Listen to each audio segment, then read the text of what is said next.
بسم اللہ الرحمن الرحیم۔ بخاری شریف کی اس حدیث پاک کا مفہوم سماعت فرمائیں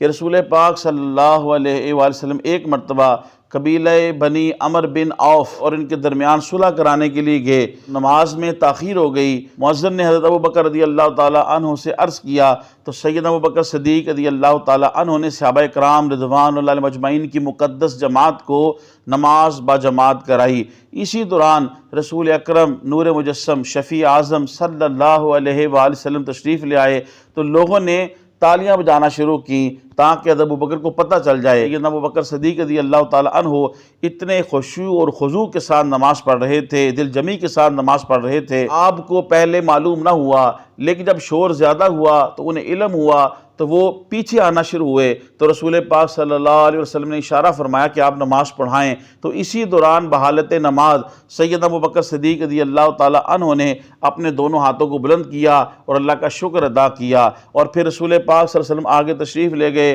اور رسول پاک صلی اللہ علیہ وسلم نے نماز مکمل فرمائی، بقیہ نماز مکمل کی۔ اور پھر رسول پاک صلی اللہ علیہ وسلم نے بعد نماز سیدنا ابوبکر سے کہا کون سی چیز آپ کو وہاں کھڑے رہنے سے مانے تھی اور آپ پیچھے آ گئے؟ تو سیدنا ابوبکر رضی اللہ تعالیٰ عنہ نے عرض کی یا رسول اللہ، آپ پیچھے کھڑے ہوں اور میں نماز پڑھا رہا ہوں، یہ کیسے ممکن ہے؟ پھر رسول پاک صلی اللہ علیہ وسلم نے لوگوں کی طرف متوجہ ہو کے فرمایا کہ جب کوئی نماز کے اندر ایسا امر آ جائے تو تم سبحان اللہ کہو، اور عورتیں جو ہیں وہ نماز با جماعت میں مردوں کے پیچھے کھڑی ہوں تو وہ تالیاں بجائیں اگر کوئی ایسا امر آ جائے۔ واجب الاحترام اس حدیث پاک سے یہ ثابت ہوا کہ جو دو گروہ یا دو لوگ لڑے ہوں ان کے درمیان صلح کرانا یہ سنت نبوی ہے، اور جب کوئی پیش امام جو مقرر ہو وہ چلے جائے تو اس کے پیچھے کوئی مؤذن یا نائب یا کوئی دوسرا مقتدی جو نماز پڑھانے کے قابل ہو وہ نماز پڑھا دے تو یہ بھی درست ہے۔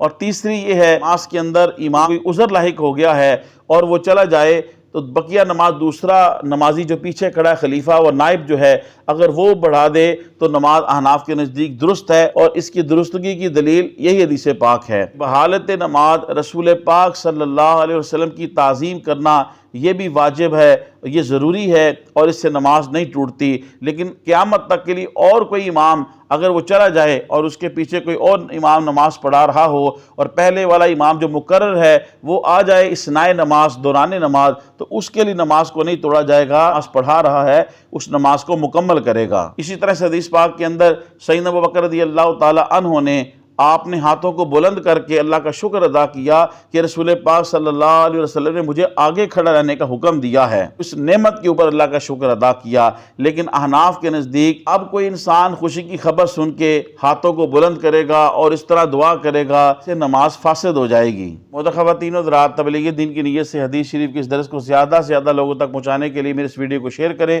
اللہ پاک آپ کو جزائے خیر دے۔ السلام علیکم ورحمۃ اللہ وبرکاتہ۔